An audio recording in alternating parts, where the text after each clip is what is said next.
I would like to welcome all the fellows who are here today online and all the visitors to this second discussion meeting of the year.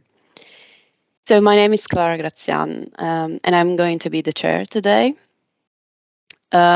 Before starting, I would like to thank Judith Shorten, Teresa Speo, and Maureen Chapman for their great work from the Royal Statistical Society and in general the Society for their support in the organization of this meeting.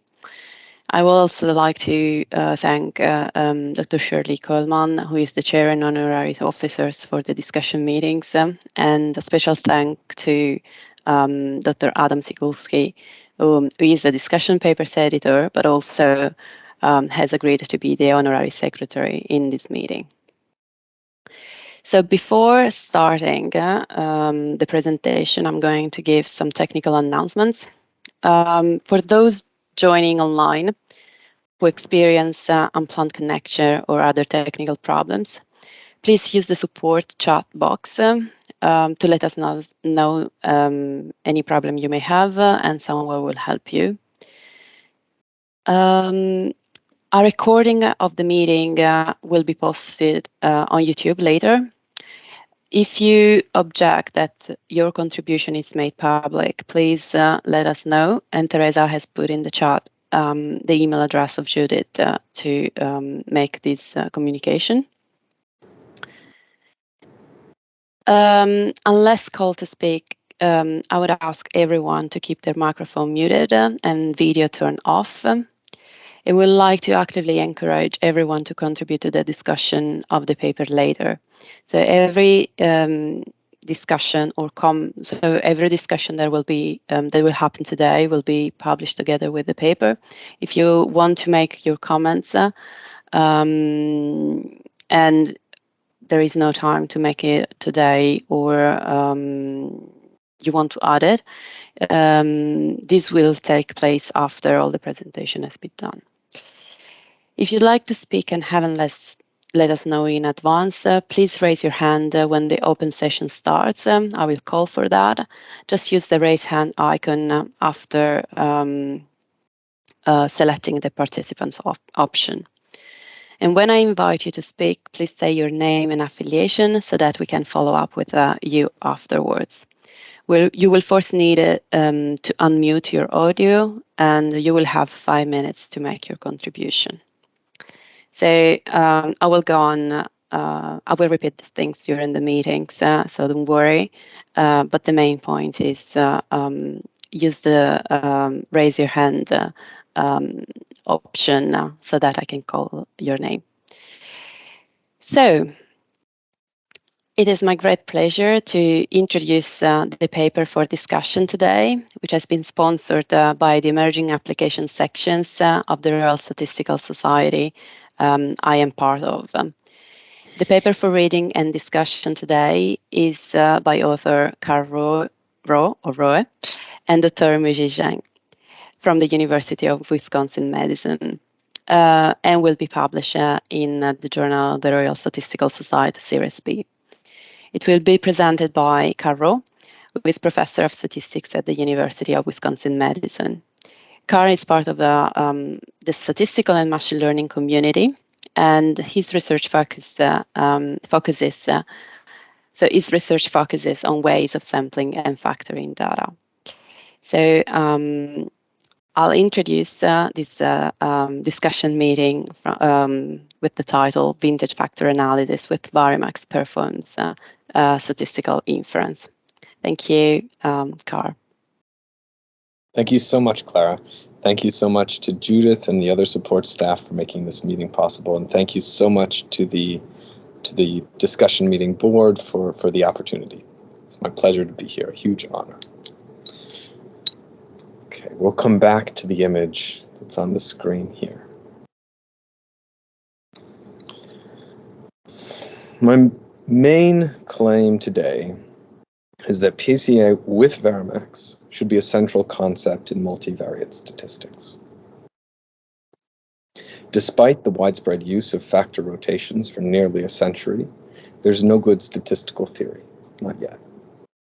I will show you how and why principal component analysis with a Varimax factor rotation from 1958 estimates a large class of parametric models that includes stochastic block models, topic models like latent Dirichlet allocation, mixture models, non-negative matrix factorizations, independent component analysis, and so on.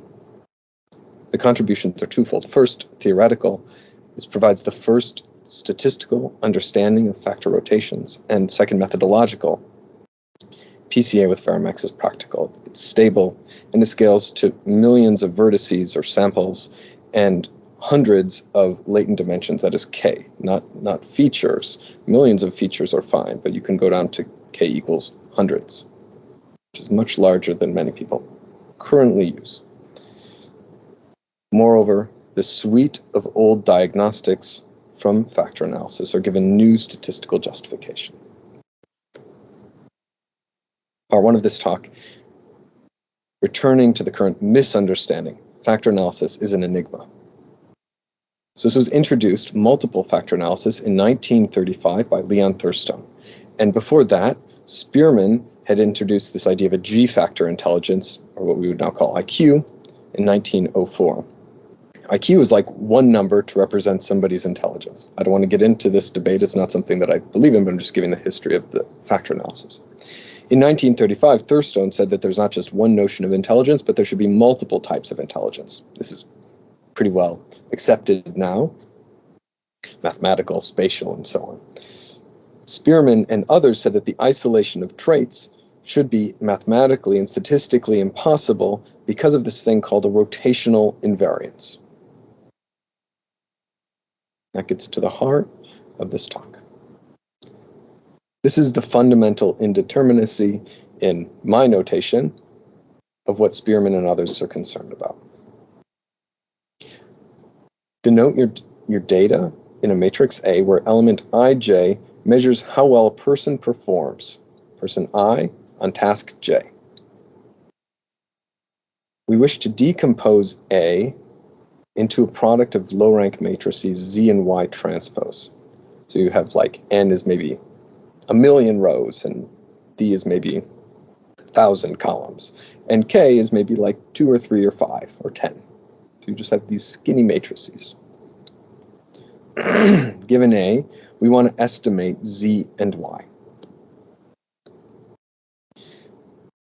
One piece of the problem, this isn't the full indeterminacy, but it's just the easiest to talk about right now, is that for any K by K rotation matrix, R, so as a matrix when it's multiplied by its transpose gives you the identity, we have the following equality. So take Z, multiply it by R. Take Y, multiply it by R. To find these new matrices, Z tilde and Y tilde. What we have is that Z tilde Y tilde transpose is exactly equal to ZY transpose. This means that after the rotation with the tildes, or without the rotation, they both fit the data equally well. This is true for any rotation.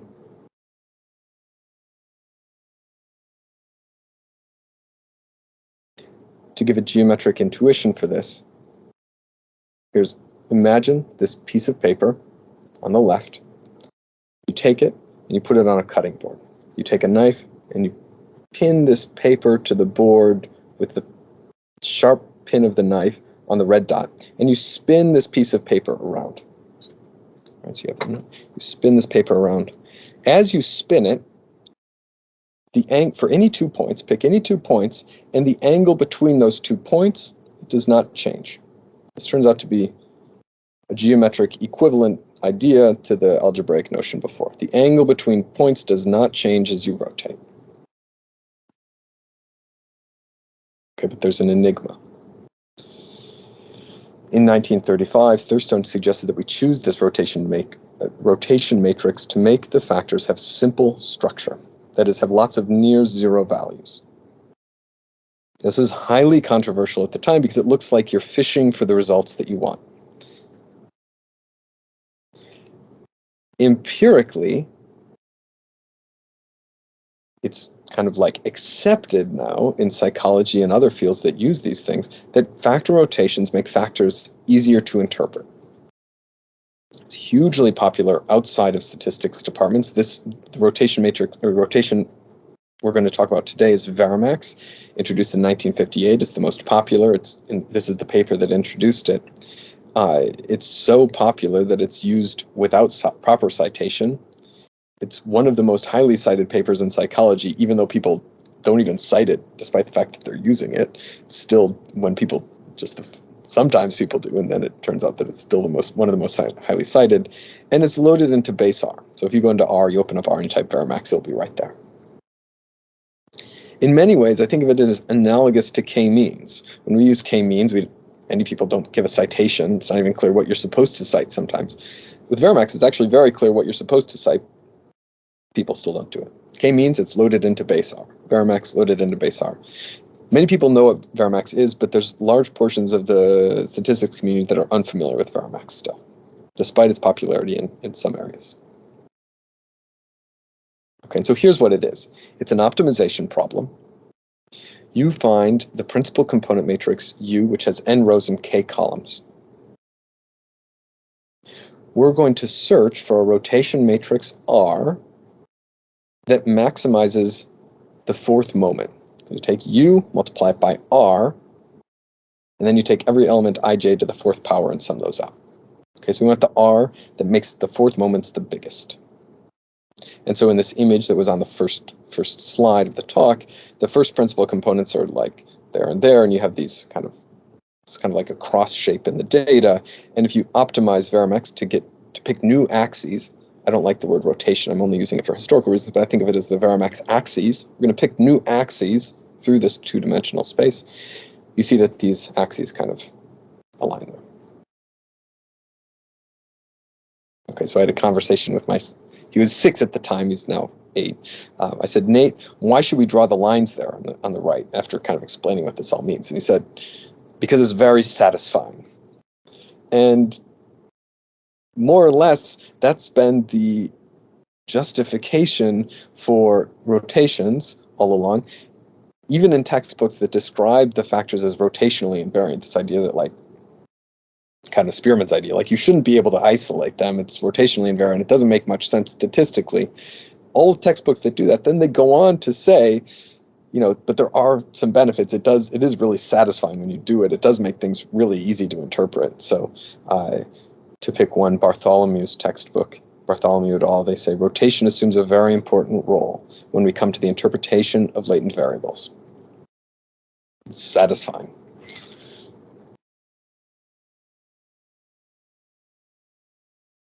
The old theory of rotational invariance fails to explain the empirical performance of factor analysis.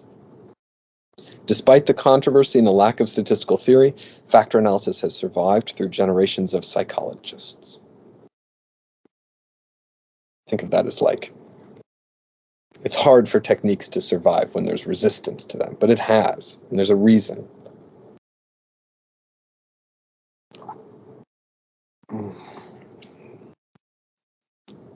Okay, so here's a comic. Wife is saying to her husband, honey, your new wheels do not work. He says, but babe, the wheels should rotate, and when they do, you'll see that the angles between the points won't change. They're stuck in the desert. They're not moving. Okay, so here's a better definition of rotational invariance, in quotes.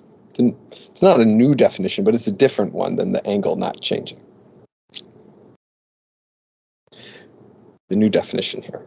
No matter how you spin, remember this is like printed on a page, knife through the red dot, spin it. No matter how you spin it, the distribution of points should look the same. So on the left, that shape doesn't change as you spin it. On the right, that changes, right? It becomes, that shape changes as you spin it. So in 1860, James Clerk Maxwell of Maxwell's equations, he had a theorem that if a multivariate distribution is rotationally invariant, that is this new definition, with independent components. So dimension 1 is independent of dimension 2, and the shape of the distribution is invariant to spinning. Then you have IID Gaussian elements. So dimension 1 and dimension 2 are independent Gaussian. This is a characterization of Gaussian.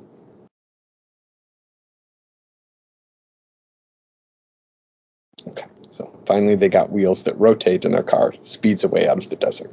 What a relief.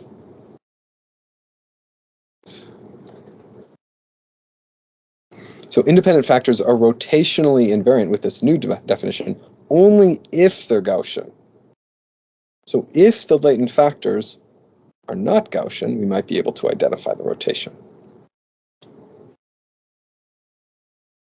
And if somebody's saying that sounds like independent component analysis, absolutely. And let's talk about that in a little bit. Part 2. Sparsity in 1935, 61 years BL.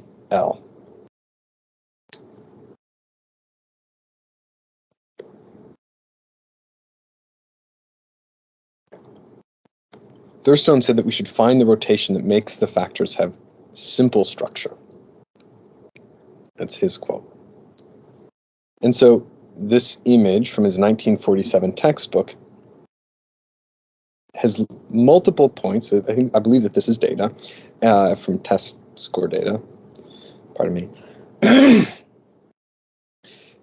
And there are multiple points along the axes. So on the left panel, the vertical axis is C, and the horizontal axis is B.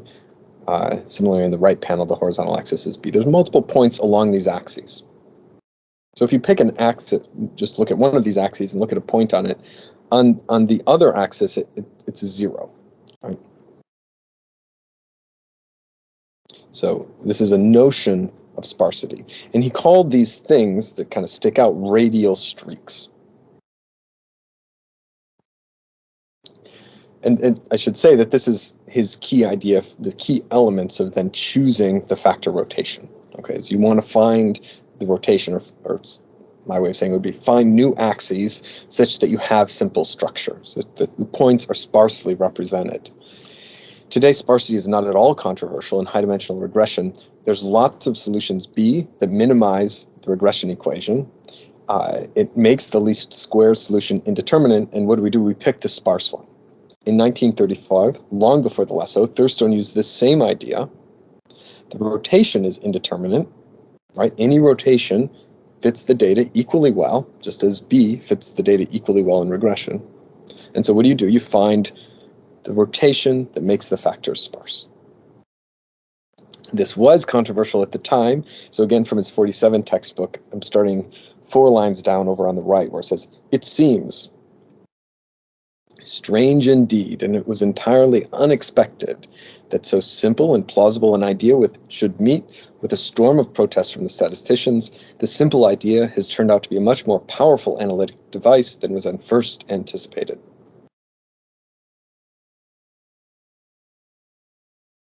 Okay, so here is a more contemporary data example. This is just a toy data set of New York Times articles. You have 300,000 articles, and it's represented in a document term matrix where you have 100,000 unique words. And so element ij is a 1 if document I contains word j. And on the left, I've plotted the top 10 principal components, and you'll see, just as Thurstone did in the 1940s, you see radial streaks. And on the right, after a Varimax rotation, all of these streaks either align very perfectly, like nearly perfectly, or close to perfect with an axis.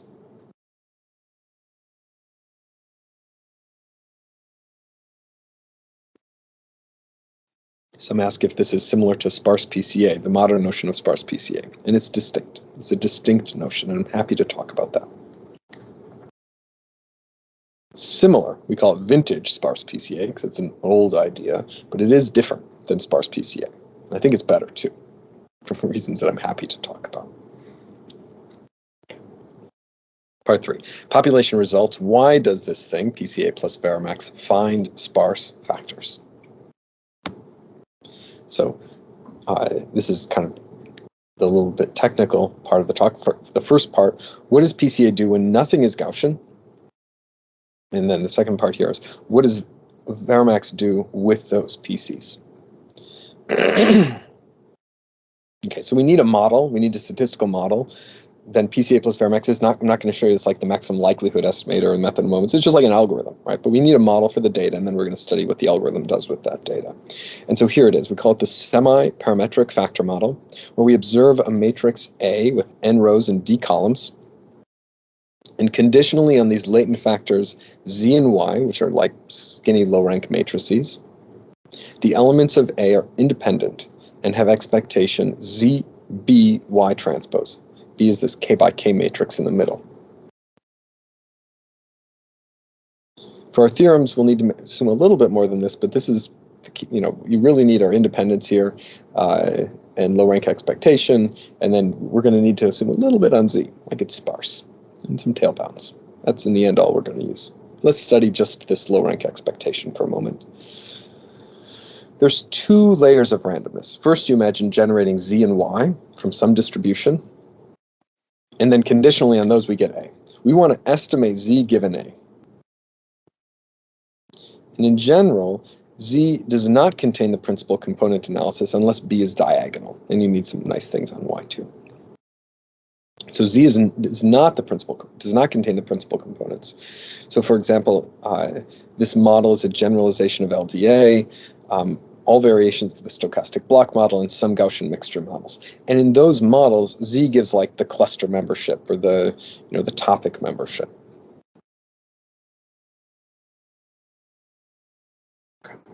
And the mixture component in Gaussian mixture models, those are all in z, and the PCs do not capture that. They're related, and we're going to study how. Okay, so to get the principal components of this expected matrix,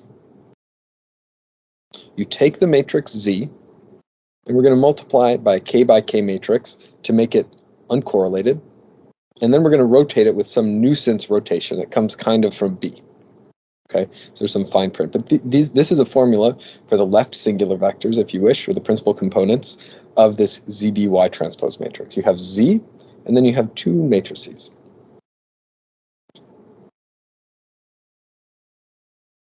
There's a lot of math here, but it's a simple idea of how you capture this Z two little matrices. And the basic idea is if you look at this ZBY transpose line right above the line, all I've done is input two matrices and their inverses. So it's basically like the identity, and then I've regrouped things. Okay, and these matrices orthogonalize both Z and Y. That's why we've put those matrices in there. And then we group the terms. So this middle matrix is a product of three matrices. We take the SVD of this k by k matrix, and that's the rotation. Okay, so you have Z, you orthogonalize it, and then you take this rotation that mostly from this middle B matrix.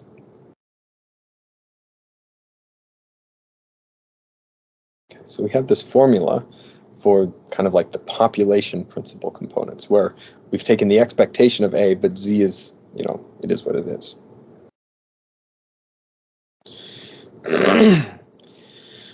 And I think this formula is very interesting because it helps us understand how bad our intuitions about PCA are. PCA is sometimes considered a second order technique, and it's second order of the variables A, the data A. But in terms of the latent variable Z, it removes the second order information. It whitens it, it decorrelates it. So this is this Z transpose Z -1/2 matrix. It uncorrelates all of the columns and makes them all unit length. This is all the second order information is kind of gone. Okay, and then we're going to make it even worse, we're going to spin it around with this rotation matrix, and just like all second order information is lost. So I don't like it when people say that PCA is a second order technique. I know what they mean, but it leads to a great deal of misunderstanding here. Because in fact, we don't have any second order information, but all the other higher order information is retained. So like fourth order stuff is retained, and that's why Varimax can still work here. Moreover, Z is contained in you, and we just need to extract it, and that's what Varimax is going to do. If So in the paper, we talk a lot about centering and scaling and various things. But essentially what needs to happen is this Z transpose Z matrix, either because they're independent elements, so therefore they're uncorrelated. Somehow this goes to an identity matrix or a diagonal matrix, and scaling doesn't really matter that much. In some fashion, this matrix is going to go away. And so I like to imagine U as Z times this rotation matrix. Okay, and so these are kind of the population results for PCA. There's no probabilistic assumptions here. I'm just taking SVDs and things like that. Later on, the main theorem will say that, your empirical principal components, U hat, need to go to U, this thing that I've defined here, and then we're going to need to do more work. But for intuition, I think this is how we should think about our principal components. It's Z with a rotation. And now we want to see that Varimax can recover Z from U.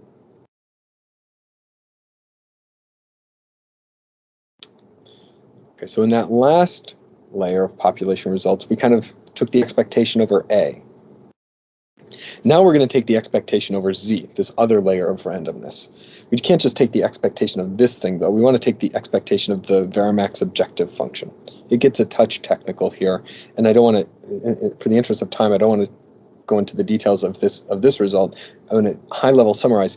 If you imagine having infinite data, so like infinite rows on U, and Z is sparse in some fashion, then this theorem says that Varimax can recover Z from U, up to permutations and sign flips. So like factor 1 might actually be factor 5. Like the reordering of columns, that's okay. Also, positive and negative is not recovered here. Okay, that's nice to have a theorem and no sparsity is important, but I don't think that there's any intuition that really came from that. So I want to say more about why does this fourth moment thing work? What is it about the fourth moment that likes sparsity? What is the relationship there? And so this is the simplest possible example. We're going to have a single data point in R2. There's two numbers, X and Y. And without loss of generality, we're going to just presume that it's on the circle. Okay, so x squared plus y squared is equal to 1. Now, you get to put this point anywhere on the circle, and you want to put it somewhere that you maximize x to the power 4, y to the power 4. And so it's a simple algebra exercise, completing the square here.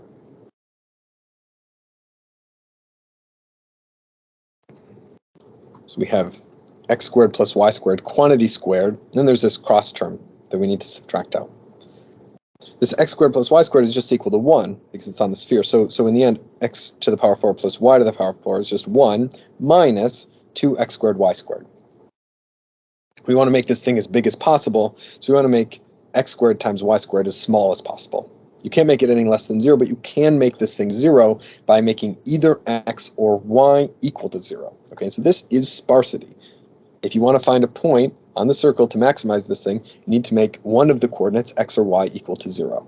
There's 4 points that do that.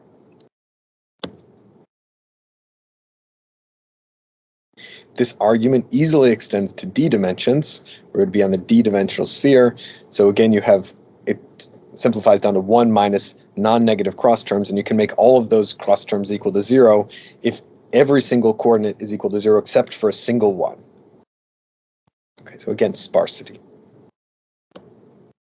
So here's the single point. How should you draw the rotation, or where should you draw the axes such that this point falls on an axis? And there's only one point here. I said there's 4 points that it could go, but with axes, they're not labeled and there's no sign, so it's really just one axis here that does it instead of axes. So if you have one data point in R2 and you optimize Varimax, this is what you'd get.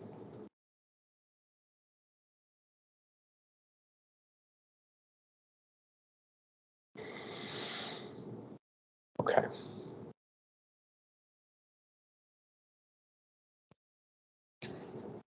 So in the next slide, I want to plot the entire Varimax objective function for 2 dimensions. Because we have just 1 point still, but I want to plot the entire, there's a whole set of rotation matrices, right? The whole set of axes in 2 dimensions, and they're entirely parametrized by theta. Once you pick one angle, then the other axis is orthogonal to that one. Okay, and so we're going to plot Varimax in polar coordinates. Okay, and so the argument is theta, and the objective value is going to be the radius. So if you want a big Varimax, you want a big radius. And so here's what this thing looks like. In 2 dimensions, in polar coordinates, this is Varimax. It's an argument of theta, and the radius is x x to the power 4, y to the power 4 in that coordinate basis. And you can see that you have this very pretty 4-petal flower. Okay, and so if you pick theta to align with any one of these maximums, and then you make the other axis orthogonal to it, you'll get the same thing. Okay, so there it is. This toy example just has 1 data point. With more data points, every data point gets a 4-petal flower, and then you sum up those flowers, and then you maximize the sum of those flowers. So for example, in this example, there's more than 1 data point. Each point gets a 4-petal flower, then you sum up the radiuses, and it looks like this. And this one, again, I think there's 5,000 points. In this example, there's 5,000 points. Each point, so we have 5,000 of these flowers, and we sum them all up, and we get this shape that looks like this.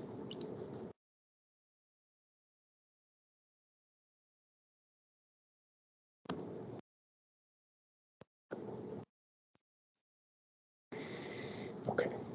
In the interest of time, I don't want to talk about that. So the main theorem. First, I'll state the algorithm a little bit more carefully. Then I want to talk about, before I said sparsity to identify Varimax, I want to give a weaker identifying assumption, and then state the main theorem. So there's 3 steps. First, you need to center the data, and we do row and column centering. Then you take an SVD of this matrix, and then you compute the Varimax rotations of both the left and the right singular vectors. And if you're actually computing this thing and you have big data, you want to be careful about how you do the centering so that you can still do it quickly, but I've not gone into those details. But there's fast power methods that can do this. And that's how we scale to very big things. Okay, so the key identifying assumption is that Z contains elements that are independent, random variables, and leptokurtic, which is this weird, like very old notion. People don't use that word very much. It's an old-fashioned notion of sparsity, and it's easiest to state when the random variables have mean 0 and standard deviation 1. Then it's just that the expected, that the 4th moment, so the expected random of the random variable to the power 4 is greater than 3. 3? Okay, so if Z is standard Gaussian, then the 4th moment is exactly equal to 3. So leptokurtic implies non-Gaussian. Just makes you think of independent component analysis. Or if you want to go back to the 1800s, it makes you think of Maxwell's theorem.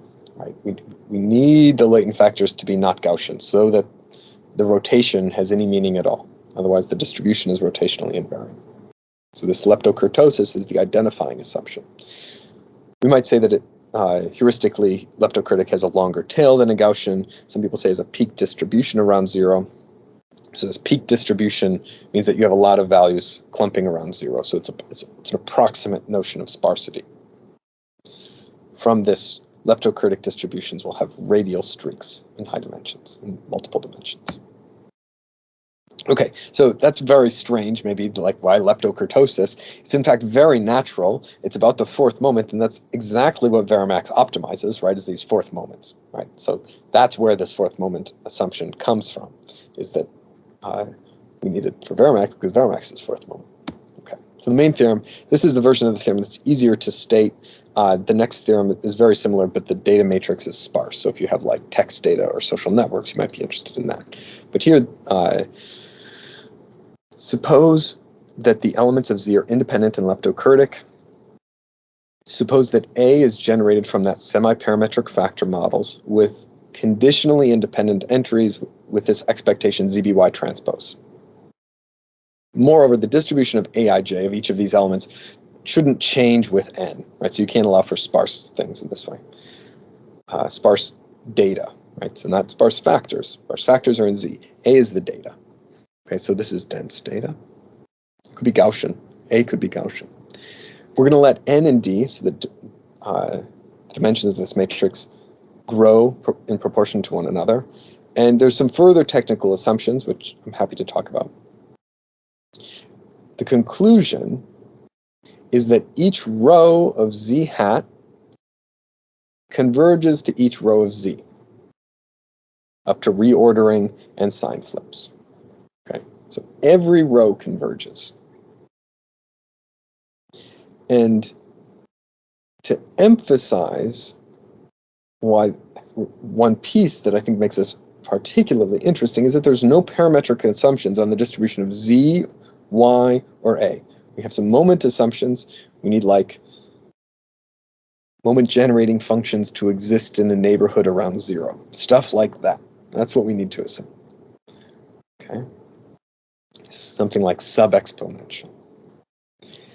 In the sparse data matrix A, the conclusion is very much the same, except the rate of convergence, it depends on how many non-zeros you have in each row. Instead of getting n entries in each row, you only have maybe delta, and delta might be log n. So then you get a slower rate of convergence. It's the same thing.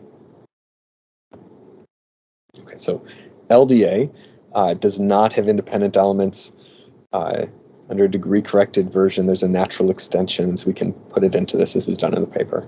The degree-corrected stochastic block model, if people are very carefully paying attention, it also does not have independent elements in Z, but if you don't center in step 1, and you just do SVD and Varimax, you can derive exactly the same result. So there's to make it fit all of these different models, you need to deal with centering and things a little bit differently, and this is all discussed in the paper. Here, the further technical. So the semi-parametric factor model is a unifying model. Z, B, Y transpose, sparsity in Z, sub-exponential distributions in these things. PCA with Varimax can estimate so many models. By analogy to linear regression, OLSX is this unifying technique.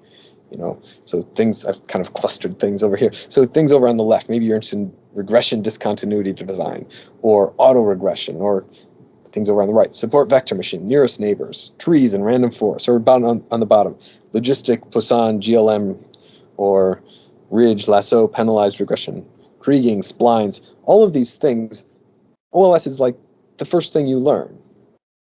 And then you kind of go on to learn these other things. And OLS is like still fundamentally related in some way to all of these things. And I think multivariate statistics, some might use the phrase unsupervised learning. I don't like that phrase, so I've avoided that here. But things like that, what is that unifying glue? I think that before I would have said PCA, but I think its relationship to like ICA and projection pursuit are like nonsensical. Its relationship to stochastic block models is not that satisfying. And so instead,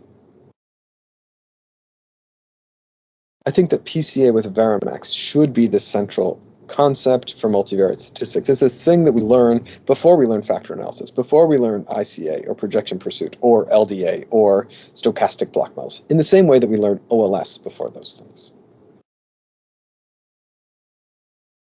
Here's the takeaway.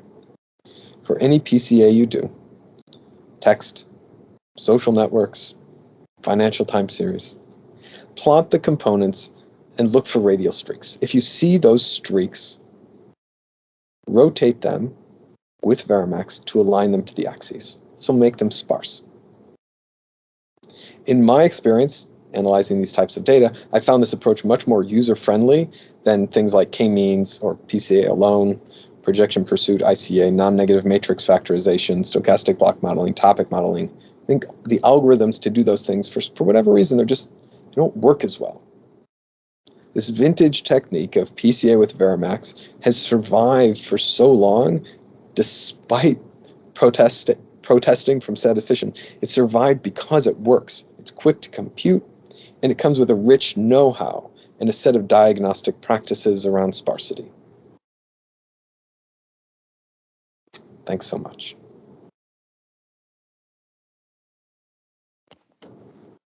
Thank you very much, Kara, for this great presentation. So please join me to thank the author with some emoji or claps. So what I'm going to do now is to start the discussion, and I will start with the proposal,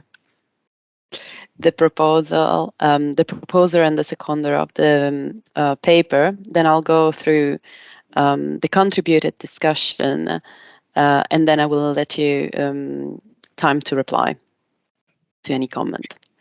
So the first, so I call Peter Hoff, professor of statistics at Duke University, to propose the vote of thanks. So Peter, you have 10 minutes for your discussion. Okay, so thanks very much to Ro and Zheng for their article. I congratulate them on their article, and main contribution of their article is a discussion of the development of this technique, vintage sparse PCA, which in my mind, it unites methods and computation and theory from several different areas of statistics, covariance estimation, decorrelation and ICA, and something I'll call matrix data analysis.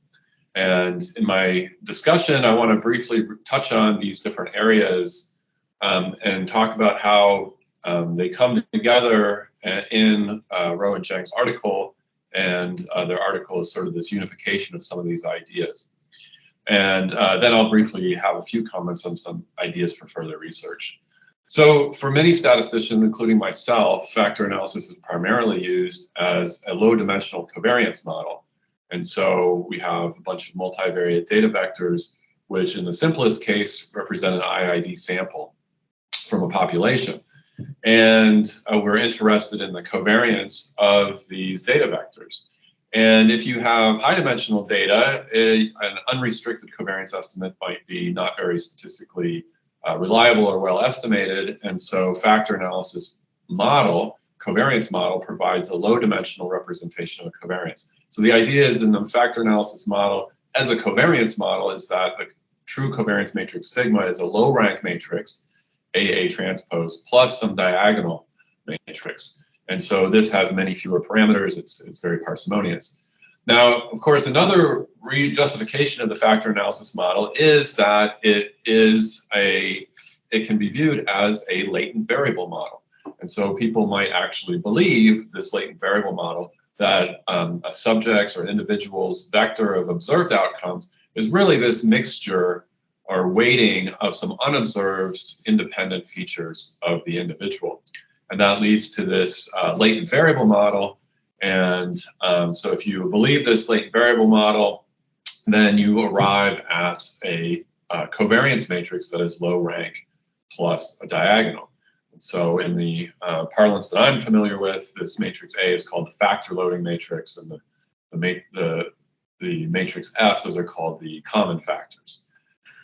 So it's been well known. So, well, typical estimation procedures for factor analysis proceed by some sort of moment matching, typically matching the sample covariance matrix, Y transpose Y, to the fitted covariance model, which is low rank plus diagonal.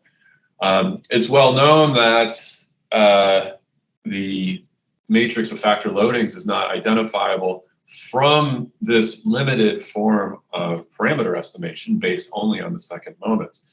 And so as Carl described, there's long been a preference for simple representations. You choose your factor loading matrix to have a simple structure.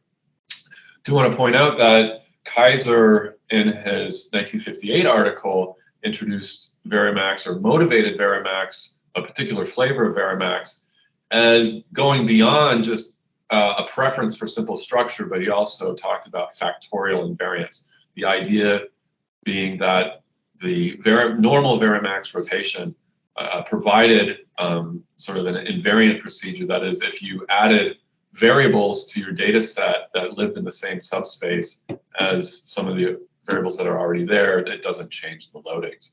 So that was an additional motivation for that.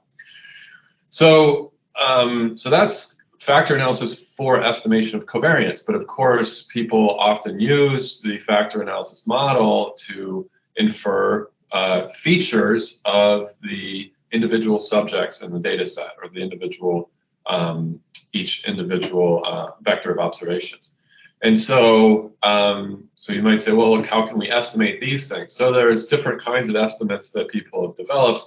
Bartlett factor scores, Thompson factor scores listed here, which can sort of be viewed as plug-in linear regression estimates. But the estimates you get of these loadings, of course, depends on your choice of the factor loading matrix. And so, you know, the data determine the factor loading matrix up to this multiplication. We know we can estimate A transpose. And then aesthetics determine which A we choose. And so the question is, can the complete data, not just Y transpose Y, the sample covariance matrix, can the complete data be used to infer the loading matrix beyond just its cross product? So there's no recovery of Gaussian factors. If the factors are Gaussian, we can't use the data to infer the orientation because of the invariance. But there is this whole area of independent components analysis, which the purpose of ICA is not to estimate the covariance, as it might be in factor analysis. It's to infer the underlying features or underlying factors. The basic idea is that we think, okay, well, the underlying features are uncorrelated, so let's rotate our data to make them uncorrelated, and then maybe that will look like the features. So we need to apply a decorrelation or a whitening matrix to our original data matrix.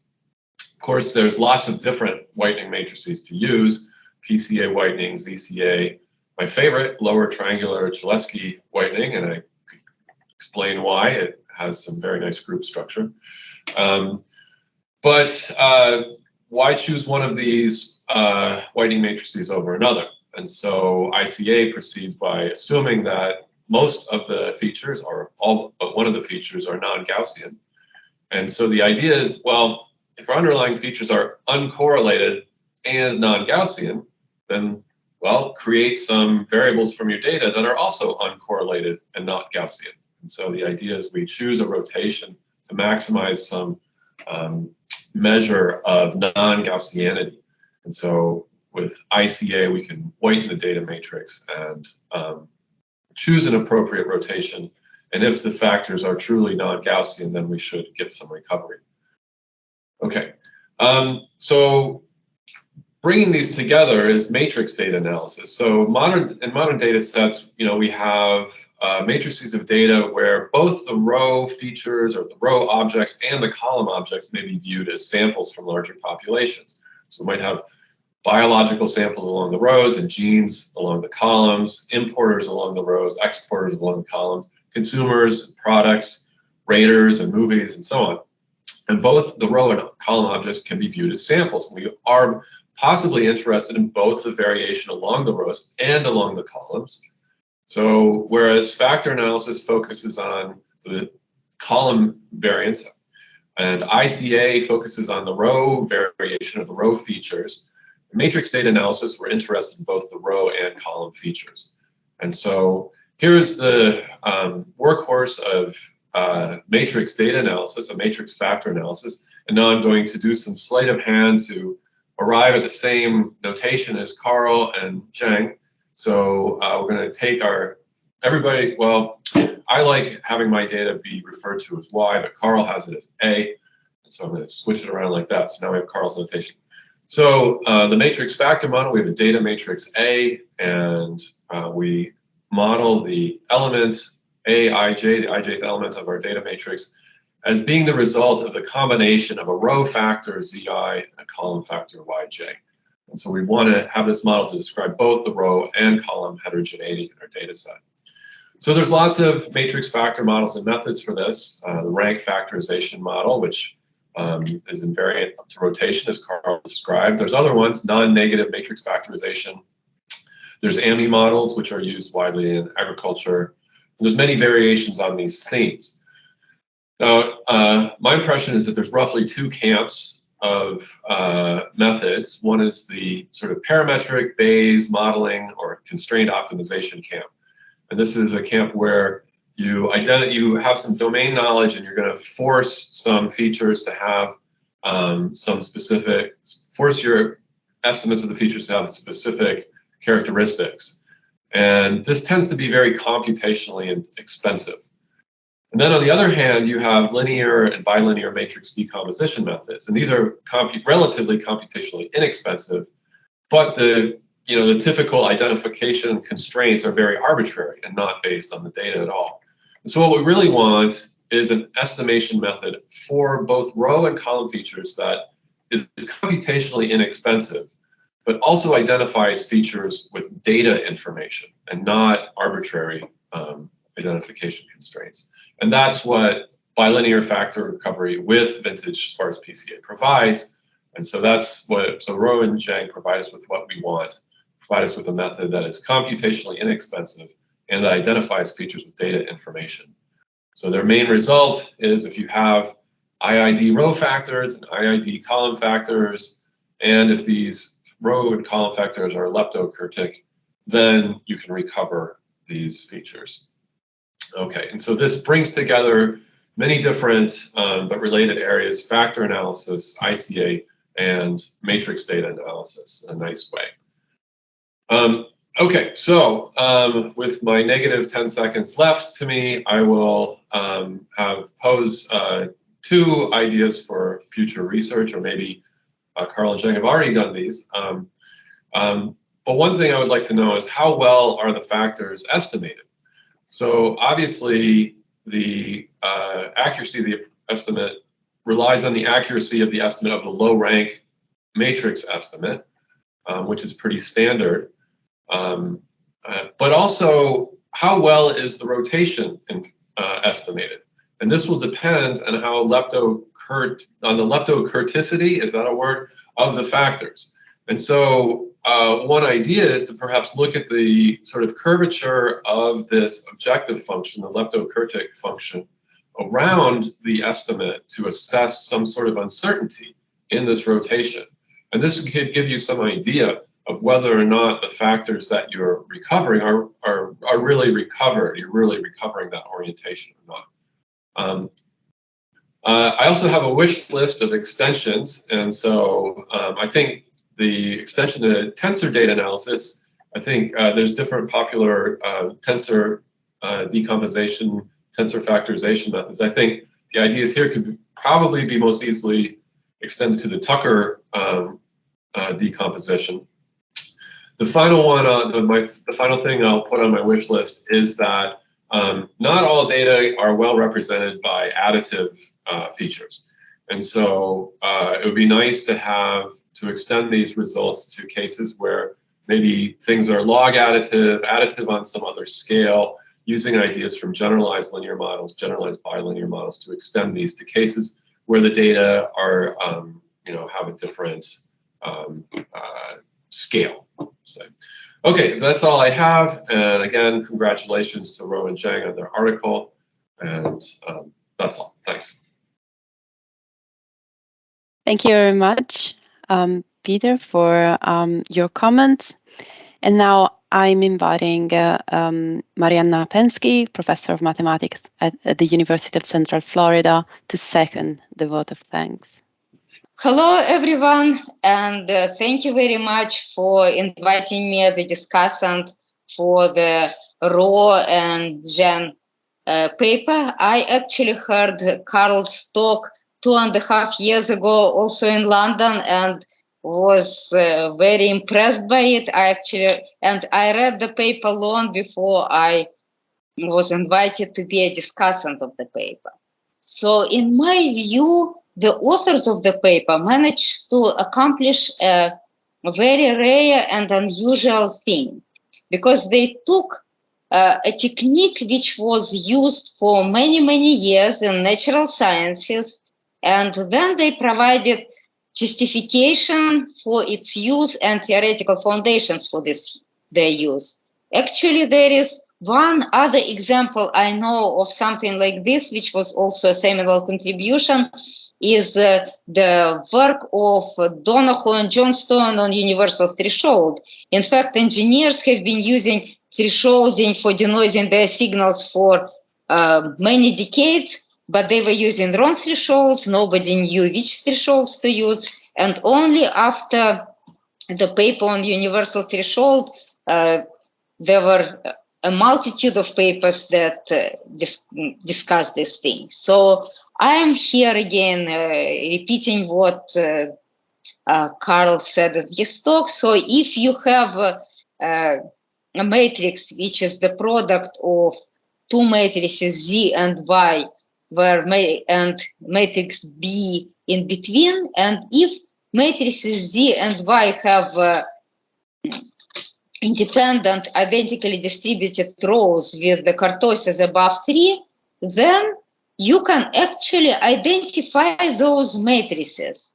And what is more important, not only it is possible to identify it, but the well-established and well-known technique Varimax that have been used for more than 50 years can carry out the inference. So not only it is possible, it is practical.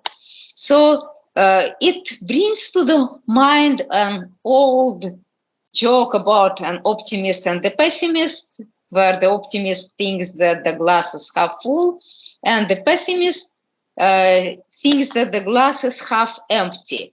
But few knows the third version of this joke, that there is an optimist, a pessimist, and an engineer. So an optimist thinks that the glass is half full. The pessimist thinks that the glass is half empty. But the engineer takes a completely different approach. The glass is neither half full nor half empty. The glass just needs to be made half the size. And then it will be full glass, and we would not even have a problem for an optimist and a pessimist. So it is very similar situation one can think of in statistical sciences. When you look at applications of statistics in many fields, an optimist feels that all data are Gaussian, but the pessimist says that no data are ever truly Gaussian. It is just a convenient approximation of reality. We use Gaussian distribution because if you have many variables, I mean, due to the central limit theorem, they behave like Gaussian, but they may not be exactly Gaussian, right? And in many situations, like in sparse situations, the data is not Gaussian at all. So I could not find the reliable picture. So you can think of it as the situation of the pessimist and the optimist, where Carl steps in and that Carl basically uses the fact that very often the data are non-Gaussian, or some of the parts of our model are non-Gaussian, and one can really make a very good use of non-Gaussianity. So I remind that a random variable x is leptokurtic if kurtosis of x is higher than 3. And the techniques that have been used in this just presented paper can be used much more widely, because there are many random variables that are not leptokurtic and not even really sparse. If you think of variables that even look like Gaussian, you have double exponential random variable with the kurtosis 6. You have t-random variables with the kurtosis, which is 3 plus 6 divided by nu minus 4, where nu is a number of degrees of freedom. Any over-dispersed Gaussian random variable is leptokurtic with the kurtosis, which is 3 plus delta, and delta just depends on variability of your sigma squared. So the techniques that Carl presented in his talk can be used not only for very sparse models, where you have a matrix A, which is Z times B times Y transposed, where Z and Y are very sparse, but also, I believe, in many other situations that were not explored in the current paper. And of course, any sparse random variable is leptokurtic. Now, sparsity helps, and while it was not so known 75 years ago or 70 years ago when the technique was pioneered, the Varimax, it is well known now that sparsity helps with any problem, in any problem with identifiability issues, and I'm again referring to Lasso and the precursors, where Donohoe and Candace proved that over complete regression problem, in over complete regression problem, coefficients are completely identifiable. And I mean, Lasso is one of the ways to do it, but the main thing here is that it is not necessarily Lasso that should be used, but in reality, you just, if you have sparse vector of coefficients in over complete regression, you can recover it exactly under certain conditions. And the same helps here if you have matrix A, which is the product of Z, B, and Y transpose, where Z and Y have independent zero mean sparse random entries, then we can find Z and Y exactly. And this is a very kind of comforting thought, because very often we have exactly this. We have sparse factors. So what does it mean to be sparse? And the paper actually explains what it means. So random variable is sparse if it is actually delta contaminated random variable. And then the delta contaminated random variables were very widely used in statistical analysis. So we are looking at a random variable that with some probability pi, it has some distribution and can take some values. And with probability 1 minus pi, it is just point mass at 0. So if your pi is just less than 1/6, which is not even considered to be really sparse in statistical science, and P naught has just a finite fourth moment, which is a very mild condition, then X is sparse enough to work with the Varimax. And this is Theorem 4.1 in the paper, which is a very strong result. So if your variables are relatively sparse, then everything works. And you can identify your factors Z and Y exactly.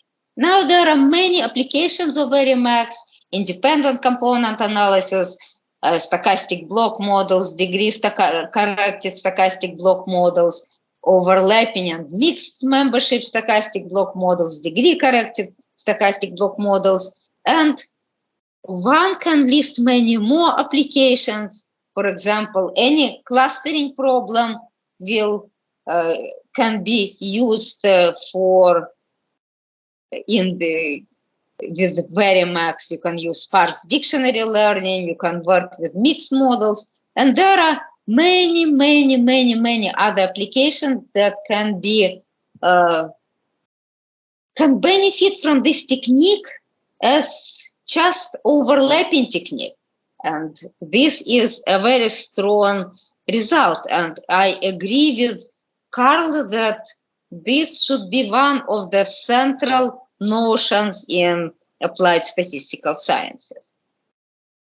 Now, another very big success of the paper, and this is my, you can say, bias, because I'm a theoretical statistician largely, is that the authors establish convergent rates for the general model. So under general conditions that are, in fact, are very general and have very mild assumptions, they have a convergence rate.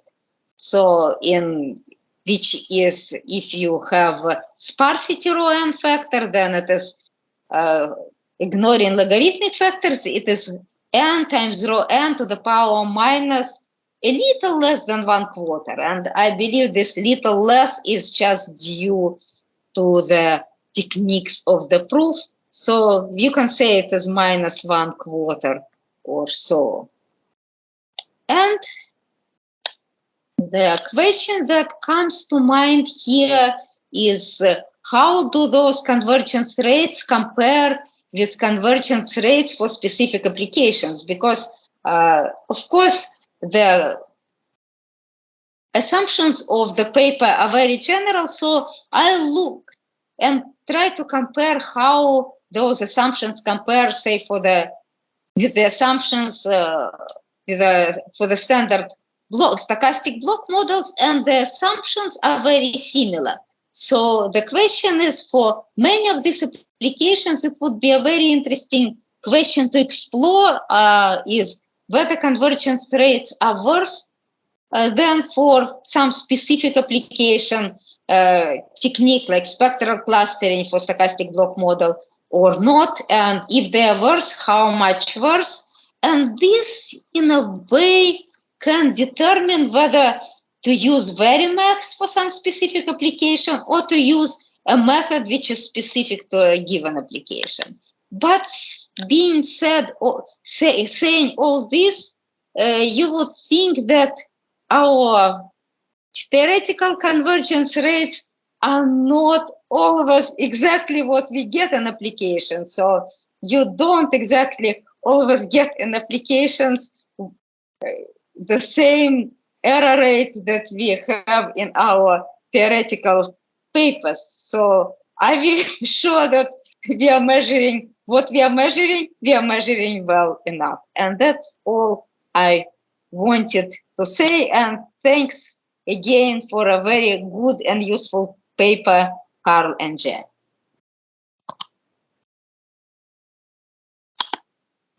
Thank you very much,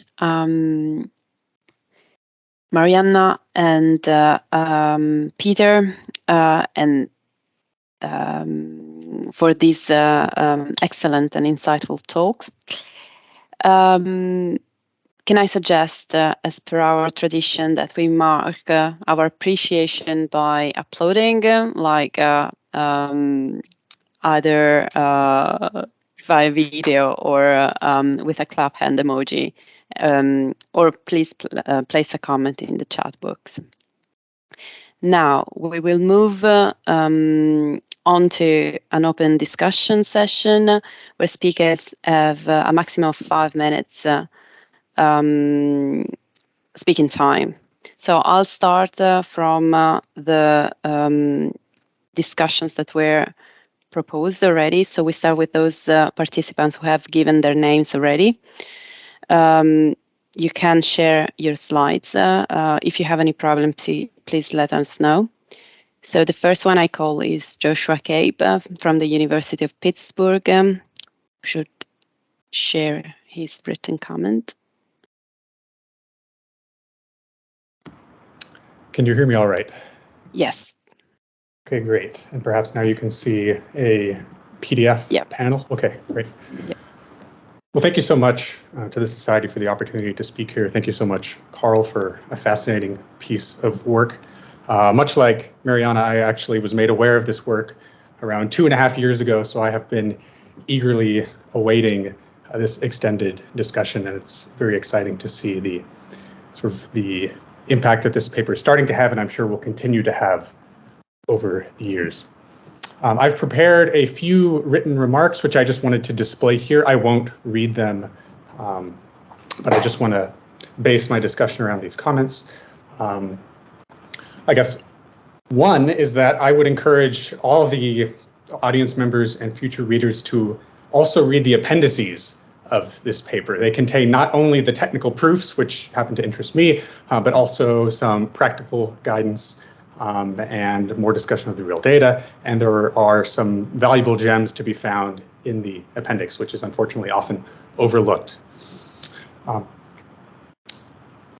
I found it very refreshing, Carl, that you decided to present this work in a largely historically contextualized fashion. I sometimes feel like works in literature don't do this enough. They don't pay homage to existing works. And your choice for doing so is especially apt because you have now championed this newfound understanding of Varimax and actually spectral methods more broadly as being inferential rather than just being exploratory when there's an underlying model present.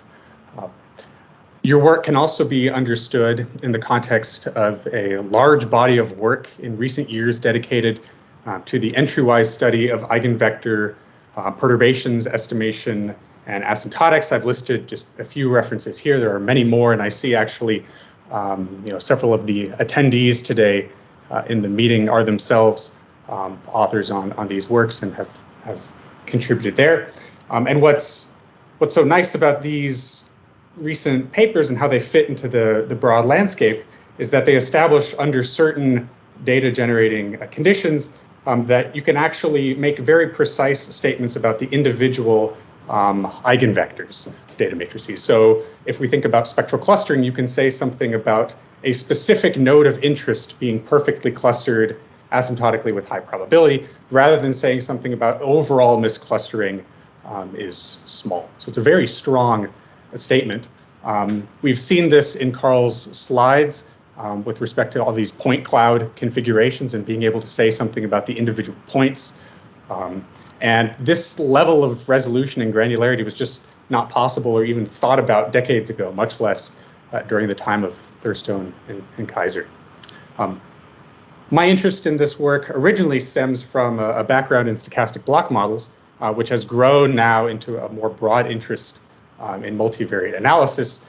And it's certainly the case that sort of the papers that I grew up reading, so to speak, during my PhD, didn't even think about the notion of latent variable sparsity for stochastic block models. They were more focused on the overall network sparsity, meaning that you observe fewer and fewer entries in your adjacency matrix as the size of your matrix grows. I have a similar interest in the theoretical developments, just like Mariana has mentioned here. I've just very briefly summarized Carl's result for stochastic block models. This is a high probability uniform error bound, which says if you look at the matrix Z hat, which is your Varimax rotated left singular vectors, they are in fact close to the true matrix of latent variable Z times a signed permutation matrix. This is uniform in the sense that we are working with the largest L2 norm row difference here. We're saying that this is small. And in fact, as we just saw in Mariana's slide, Carl gives a big O rate here, which I'm just summarizing as going to 0. For people who work on stochastic block models, this result holds in a moderately sparse regime, meaning that your expected degree, average expected degree, looks like some polylog in n, the number of vertices. And what this means sort of qualitatively is that, well, perfect clustering or discrimination is possible using the Varimax rotated left singular vectors. And moreover, you can actually directly estimate this latent matrix Z. Historically, people have worked often with the eigenvectors of adjacency or Laplacian matrices. They've only been interested in clustering, so in discriminating, but they haven't actually thought about estimating an underlying model quantity, which here we understand as Z. Okay. Maybe I'll just wrap up by saying that there's been a flurry of activity in this eigenvector analysis literature, which has also established central limit theorems for individual row vectors. And indeed, in some of my own work, I've recently established that at the scaling square root n rho n, we actually have convergence of these residual row vectors to asymptotically multivariate Gaussian random vectors where the covariances are block specific. So for a stochastic block model, if you condition on a node's block membership, it has a block specific covariance. So in my negative 10 seconds here, I would say there are a variety of interesting questions that remain. To me, some of the most interesting include understanding Varimax under dimensions k that are different from the true dimension in the model. So if you think about choosing fewer dimensions, you're missing signal. If you think about choosing too many, then perhaps actually the noise that you're picking up starts to deteriorate the Varimax rotations themselves. And then finally, if the coefficient matrix B is itself rank degenerate, then that has implications for the overall block structure of the model. It would be fascinating to see what Varimax does there. So again, thank you so much to Carl for this fascinating work, and thank you to the Society for choosing this paper. Thank you very much, Joshua. I call now Kaiser Wang from the University of Columbia.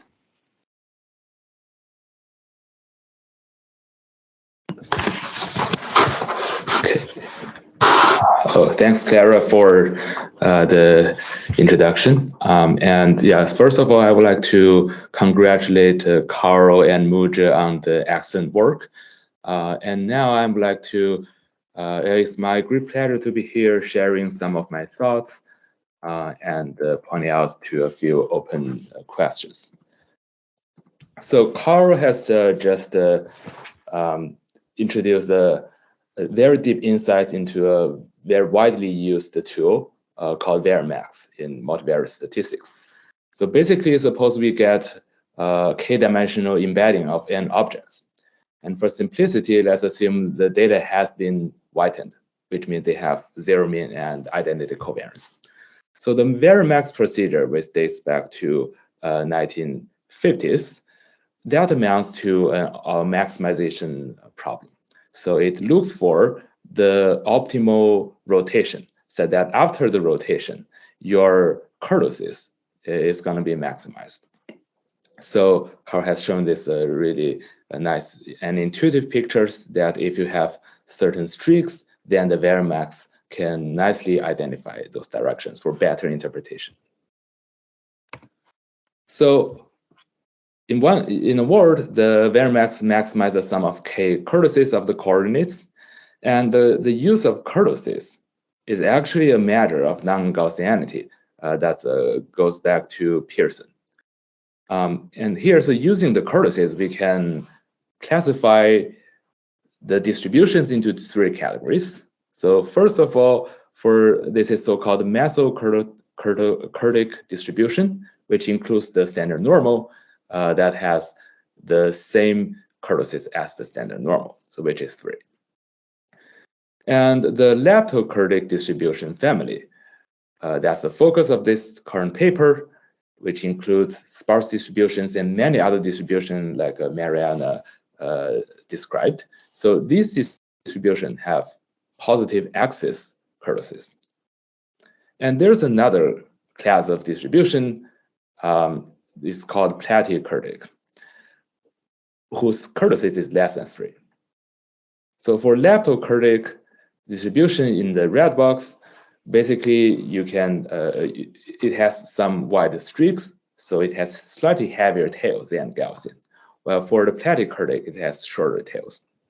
And the work of Carl and Muja provide deep insights in the very widely used, but I would say poorly understood model. So it's similar to Gaussian's, to the work of Gauss on least squares. So he developed the Gaussian distribution and the Gaussian noise as a statistical model, and then he could develop the Gaussian Markov theory to provide the theoretical guarantee and interpretation of the widely used least square.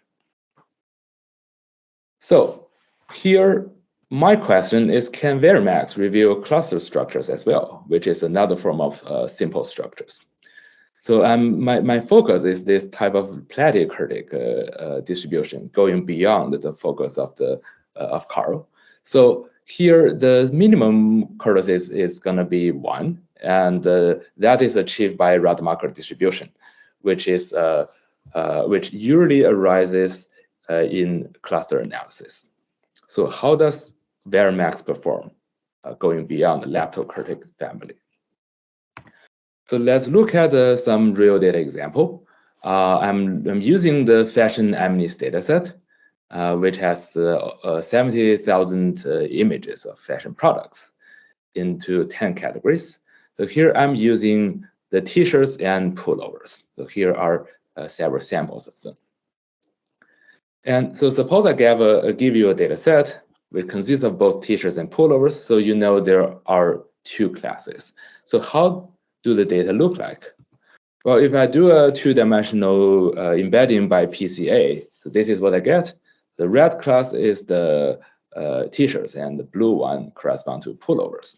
So here you see along the first direction, the two classes are not distinguishable. Actually, the first direction corresponds to the belly area of the clothes because they have different logos and grayscale, so they have large variability. Well, for the second direction, that's the informative for clustering. Okay, so how does Varimax perform? Well, for this picture, if you perform Varimax, it actually rotates the graph a little bit by 45 degrees. And then, so unfortunately, after Varimax, you cannot, the two directions are hard to interpret, and they cannot be discriminative either. So what happens? Well, in Carl's paper, he has very nice work on the Mesokurtic distribution, including sparse factors. Well, here there's no sparsity, but we have the class labels plus and minus 1, so the Rademacher one. So here's a tiny mathematical example that if I'm using a bivariate data set, the first coordinate has Rademacher distribution, which is dense rather than sparse. And the second coordinate, the second feature is standard normal. Then the left panel is what I get, is a scatter plot of the samples. And if I perform Varimax, well, you can easily show that as n goes to infinity. The Varimax is going to rotate the data set by 45 degrees. So initially, the two coordinates are very easily interpretable, but after the rotation, it's not. So yeah, it's because there's no sparse structure here. Where, well, you can, if you have sparse structure, right, we have Rademacher distribution that minimize the curses. So I can similarly develop a Varimin. Well, you can prove the consistency. As n goes to infinity, the Varimin is gonna either retain the original rotation or rotate it by 90 degrees. So some thoughts. So the kurtosis optimization in general, which includes maximization and minimization, that can reveal interesting structures. And as Carl has listed in the paper, this applies to projection pursuit, ICA, Varimax, clustering, etc. So here, for those type of latent variable models, right, for better statistical inference or interpretation, when shall we do maximization and when shall we do minimization? And is there any unified approach, such as maximizing the deviation of the kurtosis from the deviation of normal, right? And also in Varimax, the optimization, in the optimization problem, the variable is the rotation matrix. So shall we do the optimization over the rotations, or shall we sequentially look for good directions to project the data one by one? So that could have some computational benefit as well. And finally, can we go beyond kurtosis to study other matters of non-Gaussianity or other matters of interestingness for better interpretation? Okay. Yeah, so that's all for my comment. Yeah, thanks for the opportunity. Thank you, Kai Zhang. So the next one I call is Aruj Zhang from Duke University. Okay, wonderful. First of all, I want to congratulate Carl and Muja for this nice contribution. In addition to Carl and Muja, I think we have another main character in today's play, which is the Varimax. So Varimax rotation, I think, is a basic scheme to simplify the expression over subspace in general. So I found that it's included in the built-in standard package, for example, the stats in R and also proc factor statement in SAS. And for example, I just check out the user guide for R built-in package, and I found, say, this is the syntax usage for the factor analysis. And from the R syntax, we know, well, the Varimax rotation is by default. That is to say, if we didn't specify anything, the R will provide the PCA outcome with Varimax rotation. If we don't want the Varimax, we have to specify we don't want it. And similar situation happens to SAS. This also illustrates the importance of Varimax in classic and modern statistical analysis. So Carl's work is very nice because it nicely shows that the principal component analysis with Varimax rotation, it not only shows the factors nicely, but also performs a statistical inference for explainable factors, say in many high-dimensional or say traditional scenarios very nicely. In Carl and Muja's paper, they identify a key of Varimax, leptokurtosis of the factors. And that is to say, the random variable has more, say, fourth order moment than Gaussian variable has, if their second moment are fixed as 1. In their paper, they specifically mention that leptokurtosis is a key identifiability condition in the identification assumption for Varimax. But a natural question is that how much leptokurtosis is required? In addition to that, in the current theory in Carl and Muja's paper, in particular Theorem 4.1, it's basically on a fixed k, a fixed kappa, and a growing n scenario. Here, k is the number of explainable variable factors. The kappa is the kurtosis, assumed to be greater than 3, and n is the sample size. And only the sample size grows. Intuitively speaking, the vintage factor analysis to recover the hidden rotation will be more difficult if we have more and more factors, and the kurtosis is getting closer and closer to 3. That is the diminishing leptokurtosis. I think a very important question we can ask is how to quantify this. Then we want to say specifically consider a scenario. And to simplify the presentation, we only consider the center sub-Gaussian factors. That is to say, the underlying factor Z has k factors. So Z is the n by k matrix, where each entry is independent, with the first and third moment 0, the second moment 1, and the fourth moment, the kurtosis is equal to kappa, which is greater than 3. And we'll suppose that the Z hat is the observed factor and is equal to the original Z and times rotation matrix R star. And R star here is an unknown k by k orthogonal matrix. And our goal is to recover this R star based on this Z hat here. Because everything here is centered, we can consider this Varimax. I think this is a closer version to the original, the proposed Varimax in the Kaiser's earlier paper. And we basically want to find out for all the orthogonal matrix, the one that can maximize the entry-wise, the fourth moment of this Z hat R transpose matrix.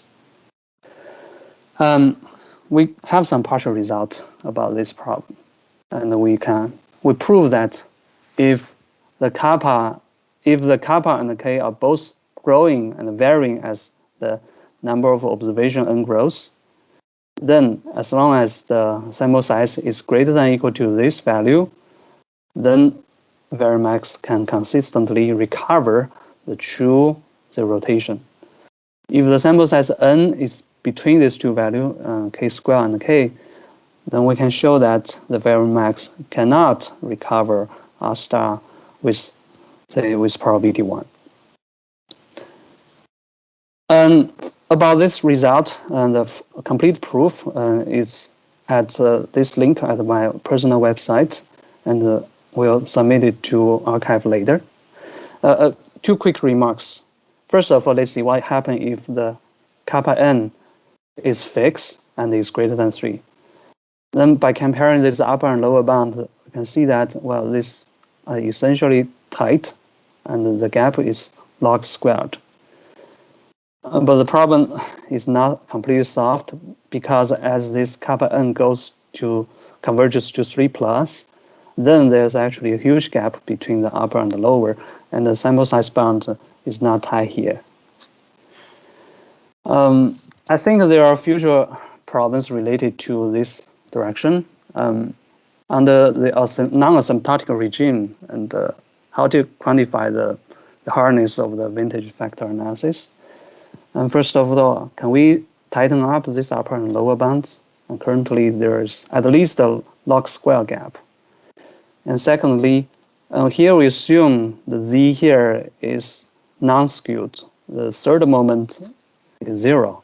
But what if the third moment is non-zero? Does the skewness play a role in the analysis here?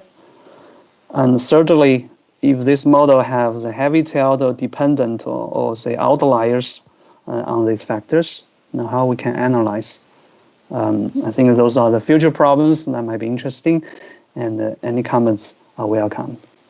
Finally, I want to congratulate Carl and Muzhe again for this illuminating work. Thank you. Thank you, Aro. The next contribution is from Alexander van Berde from Eindhoven University of Technology. Yeah, hi. So I sent in a small written contribution, but it shows some overlap with the previous one, so I will go for a more interactive approach and just send some questions, answers, and can do it like that. So the concept I had in mind was also already remarked by Professor Joshua Cape, namely these results also have applications in random graph theory, more specifically with random dot product graphs and the non-identifiability issues which occur there. So for those not familiar, it's very similar to what is discussed in the paper. One assumes that the nodes of the graph have some hidden latent positions. Edges are generated with probability proportional to the dot product, and the non-identifiability arises because, well, the dot product cannot observe these rotations. Now, the questions I would maybe like to ask are, well, when should we expect that a graph will have the type of latent structure where the results of the paper apply? And when should we actually expect the opposite? So it was, for instance, a remark that very min may sometimes be also interesting. Do you have any feedback, Professor? Absolutely. Yeah. So is it okay for me to say now, or should I wait, Clara? Yeah, can we wait? We have wait. one more contribution, probably another one, and then I'll leave you to for the answers. Yeah, sure. All right. Sorry. Thank you. So thank you very much, Alexander. I now invite contributions from the floor. Please raise your hand using the raise hand icon if you're like online, and give your name. So I will call you, and please give your name and affiliation when you unmute your audio to speak online. So we have already one. So these details, so name and affiliation, are useful for us to follow up with you later for the written version of your contribution if you want to participate in that. So we have already someone who raised his hand is Florian Pargent, or? Hello, can you hear me? Yes. Very nice. My name is Florian Pargent. I'm from LMU Munich, and I'm actually a psychologist first by training, and then only a statistician second. And I want to make a short practical comment. So when I saw the paper and discussed it with my colleagues, we were really enthusiastic. We totally agree that teaching factor rotation and this stuff is totally frustrating when we then have to show, when we then can show how well it works in practice in the next seminar. And I also agree that PCA and Varimax is really heavily used in psychology still up to this day. And we also saw that in your citation data. And some would also say that two of the biggest contributions from psychology are based on PCA. So testing data, so more or less intelligence stuff, and personality stuff like how extroverted are persons. That's all the results best known out of psychology are based on PCA and possibly Varimax. But I think that in psychology, in classical data, some things are different than discussed in the paper. So for example, I'm not an expert on test data. I don't have that many data sets available, but I've analyzed a lot of personality data, and I never see streaks anywhere. So questionnaire data in psychology, I have access to at least big, so 20,000 persons on one of the biggest personality questionnaires. I don't find any streaks. And it might be for test data. I don't have that available.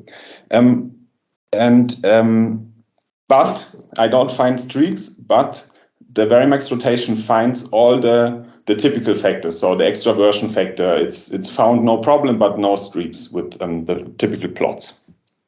Then in the same data set, if I use other variables, for example, mobile sensing data, what people do on smartphones, with the same data set where the same people on the questionnaire, no streaks. In the mobile sensing smartphone data, I find some streaks, but they are not interpretable. I don't know what they mean. And if I set standardize my data, what I would usually do with this kind of data, I think it's a good idea. Then the streaks again disappear, but the factors are much more interpretable. And so my comment would be, so that the paper is useful for me as a practical psychologist. I don't really know what confidence, and I still don't know, that has not changed. I still don't know how much confidence I can have in well-interpretable factors without any streaks, so nothing has changed there. And when I noticed that the standardization makes a lot of difference, and I do a lot of thinking, and the standardization I think appropriate, if I do it and the streaks disappear, what does that mean? Can I have confidence because I can interpret it, or does my confidence go down because no more streaks, and so perhaps your assumptions would not apply? Thank you. Thank you, Florian. I think Inkyu is now ready, as she raised her hand. Yes, we can see your slides, but we can't hear you. Oh, yeah, I think we can hear you now. Okay, thank you very much. I think the video doesn't work. I'm very sorry. I'd like to congratulate the authors on this very insightful paper about the insights of the vintage factor analysis with Varimax. In particular, the authors discussed how the Varimax rotation can identify true axes of latent factors under certain leptokurtic conditions and in a low-rank semi-parametric model. It can be written as the conditional mean of the data matrix as Z times B matrix times Y transpose, where B matrix is of dimension K by K, and K is a smaller number compared to the dimension of the data matrix. However, as Professor Peter Hoff have mentioned in his discussion, there may exist models that are beyond this low-rank semi-parametric model, where we are interested in adopting a nonlinear transformation function f into our model.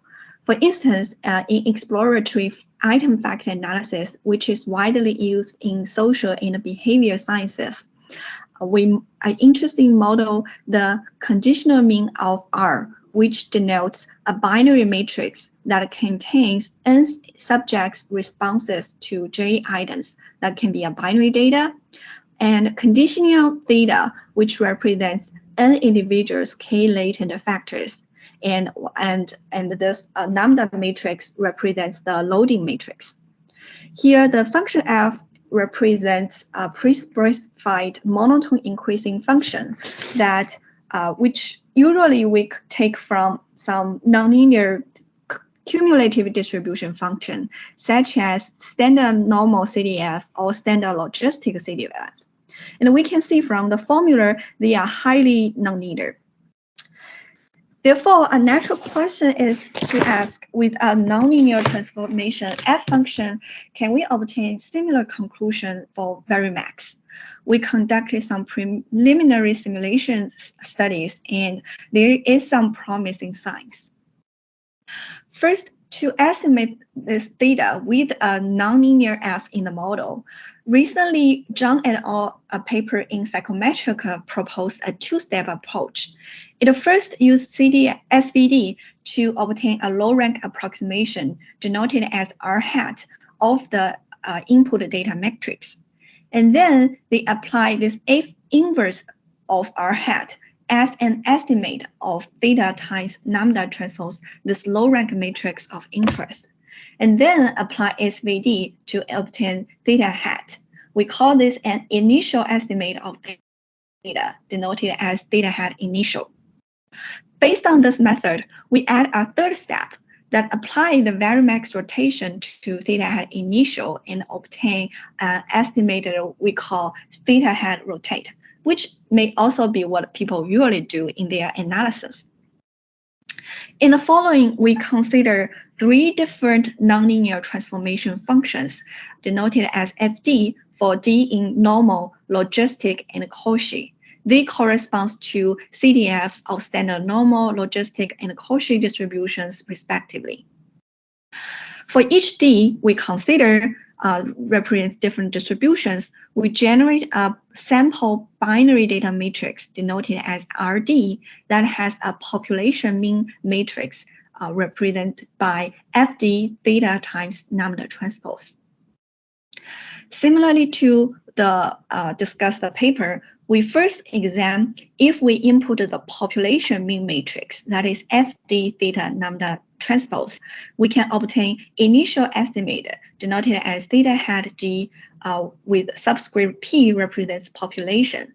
We have the initial estimator with subscript initial and the rotated from Varimax.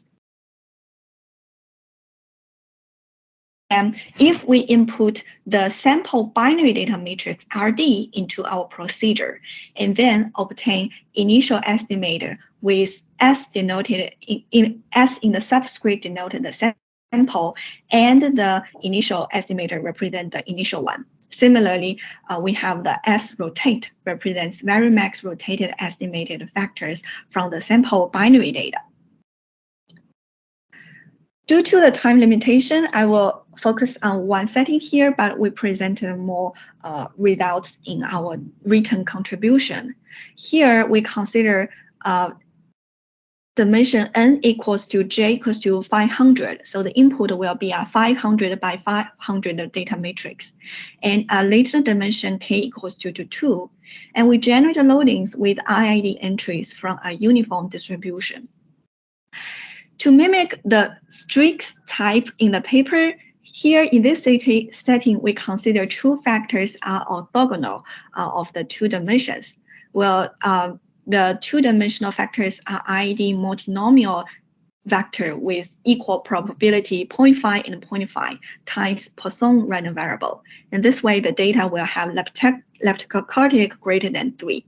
And the two factors can be visualized in this form, where the two factors are orthogonal, forming some streaks here. For our procedure, we first apply the method to the population mean matrix. The first row gives all the estimate for the initial estimator, where the first column gives the result of normal CDF. The second column corresponds to logistic CDF, and the last column corresponds to Cauchy CDF. And the second row gives all the results after the Varimax rotation. As we can see, Varimax rotation can indeed find true latent access from the population mean matrix that we input. But there's some slight difference between the normal CDF and the logistic and Cauchy CDF. We can see that at the tail region, that is when the factor values becomes larger, the logistic and Cauchy can recover the tail part of the factors better than the what we see in the normal case, where we see in the normal case, the tail part are not recovered very accurately. Similar phenomena are observed in other settings where theta follows different distributions. We think that maybe because logistic and Cauchy distribution have heavier tails, so it preserves more tail information compared to the lighter tails CDFs, like a normal CDF. Next, we apply the same procedure now to the binary data matrix and represented that in the 4th and 7th columns in the results here. Again, we present the 4th column of normal CDF, 6th column as a logistic CDF, and the last column as from the Cauchy CDF. Now we can see for the sample estimate, the estimated factors theta can deviate from true theta substantially compared to their population version. And the estimated factors may not recover the true distribution patterns in true theta. We think this may be due to the special signal-to-noise structure of a binary variable, where the variance is always equal to its mean times 1 minus mean. So sampling noise can have a significant impact on the estimation accuracy in combination with the nonlinear transformation we consider. However, despite this sampling noise, we find that by comparing the results in the first row and what's in the second row, the Varimax rotation can indeed find certain axes that are consistent with the true underlying latent factors. So we think there are some promising signs that Varimax rotation, the vintage factor analysis discussed in this paper, can be extended to item factor analysis with a nonlinear transformation F. As a quick summary, we show in this comment that there's some promising sign of developing similar vintage factor analysis with Varimax. However, we note that the nonlinear transformation F can influence the estimation accuracy and the rotated performance. And what's more important is, I think the last one discussing raised the question, how should we interpret the leptocardial conditions in item factor analysis? Where traditionally people often assume the latent factors follow a Gaussian distribution. When we assume leptocardial conditions, does that mean some different interpretations? Does that give us better rotated results, and etc.? Thank you very much again for this opportunity of discussing this paper. I would like to congratulate the authors again on this very insightful paper. And in the meantime, I want to thank also my co-authors on discussing this comment with me. Thank you.